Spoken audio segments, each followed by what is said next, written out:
moments of it. It'll start to detonate.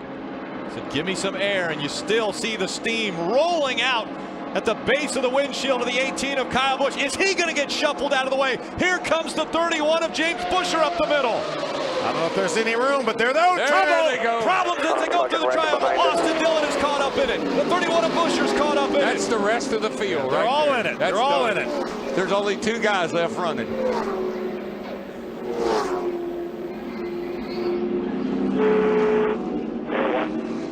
The 2 that made it through, Elliott Sadler, Michael Waltrip.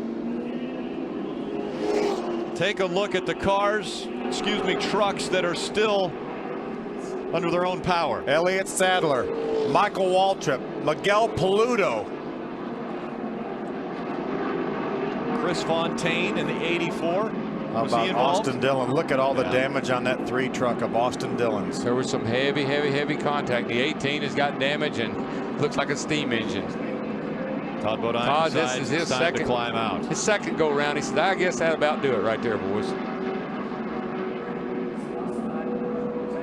Brad Sweet, great run going. That great Clips Chevrolet. Parker Kligerman running the 29. That's such a good run going. There's the 84 of Chris Fontaine. I was wondering if he was able to get through. He was not. What a great job, Chris Fontaine. Kyle Busch almost pushed him to the lead. Timothy Peters, he was the 4th truck in line. There's Ricky Carmichael. You see the damage on Ricky Carmichael's truck. You know, I believe if the 18 hadn't gotten hot and started blowing steam out. Hot, Jennifer Jo Cobb pulls up next to Kyle Busch and voices her displeasure. Not sure. I'd have to see all the replays to see what that's all about. Max Pappas also pulls up. Chris Fontaine out of his truck. Todd Bodine out of his truck.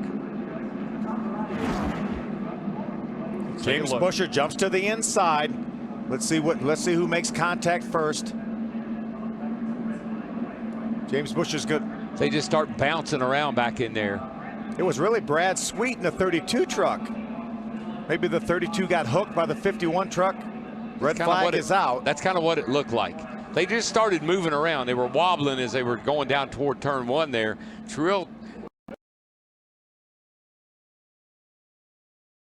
Truck gets really free coming through the tri-oval here, especially when you get them 3 wide like that. It was 3 wide in front of where the truck that got a little bit. Here's another look now. Watch. A little bit sideways. Watch behind the blue truck. That's the 32 behind the blue truck. Looks like he may have got pushed from behind, and that got him into the truck on the inside. I believe that. Is that Eric Almirola, maybe the 51 truck? That black truck is Almirola. Parker Kligerman. Yeah, Almirola got it going. I think he got in the back of Brad Sweet, possibly. Yeah. And then turned him sideways. And buddy, when he did. Here's another view. Watch behind the blue truck now. Watch behind the blue truck. He'll catch the 29 of Parker Kligerman. I don't think the 51 was into the back of him, DW. It almost looked like the 32 and the 18 made some contact. Blocks the track and nobody had anywhere to go. Ricky Carmichael did a nice job going down through the grass to avoid that. About a $500,000 junkyard right there. We just keep looking at this. We'll figure it out. The 31 is going to squeeze in right here, and this is what started to create the commotion. Looking.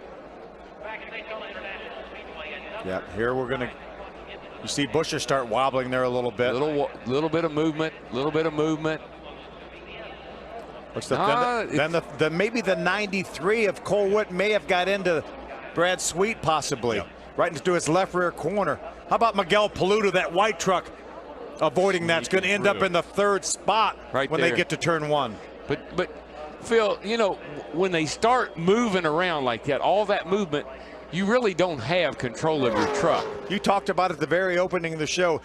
You run just as fast on that portion of the racetrack. It's only banked 18 degrees. The things really get free and light coming through there. 3 wide here. Looking to make it 3 wide. Hold your line up top. Reckon. Yeah, whoever was under the 31 got into the 31, and I think may have started that. And we think it may have been Cole Witt.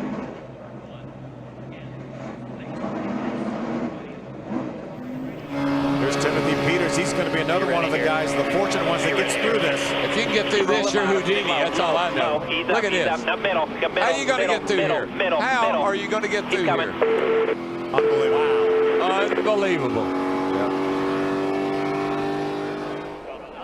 All right, let's look at this real close now. These guys right here, and maybe this is where it came from. Two black trucks down on the inside. Now let's see where they go. 31. He squeezes the 29 down a little bit. There's the 32.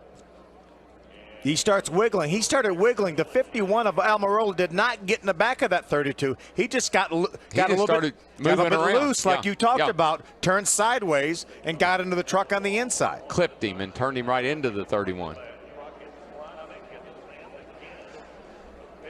Get enough looks at this thing, we'll figure it all out eventually.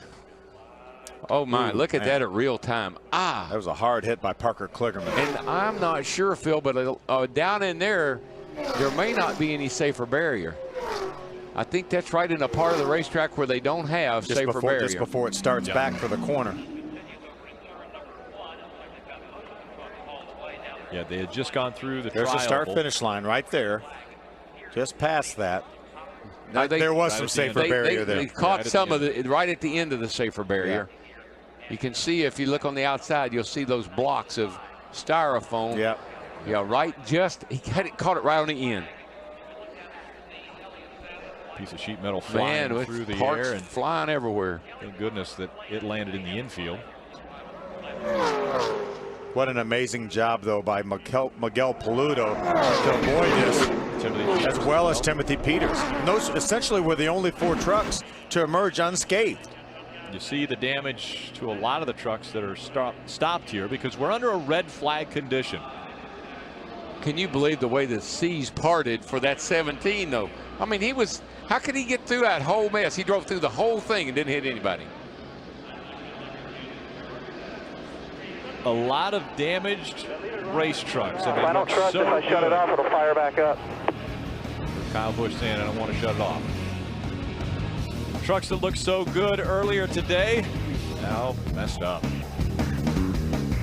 And the headrest and basically the Sprint Cup car all came out of that, and just an amazing human being, and so larger than life. Yes. And so we're under a red flag condition with just a few laps remaining here at Daytona International Speedway, and one of the drivers involved in this incident, Brad Sweet, is with Chris Devoda. That's right, Rick. We knew that the real estate would get a lot smaller as the laps got smaller. Is that what happened out there? Can you walk us through your incident? Yeah, the outside line got going there, and we're getting down to crunch time, and I went with my teammate. He tried to hang Kyle out to dry there, and we were kind of hung in the middle. I honestly don't know what happened. I'm kind of watching the replay right now, but I went with James in the middle there, and I felt like someone just maybe got my right rear corner, left rear corner or something, and went spinning up in the wall. But hats off to our guys. Turner Motorsports, we ran up front all race. Our trucks were super fast. Great Clip Chevy was just amazingly fast there, and I think we would have had something for them at the end, but we're on the hook, and get them next week. Thanks, Brad.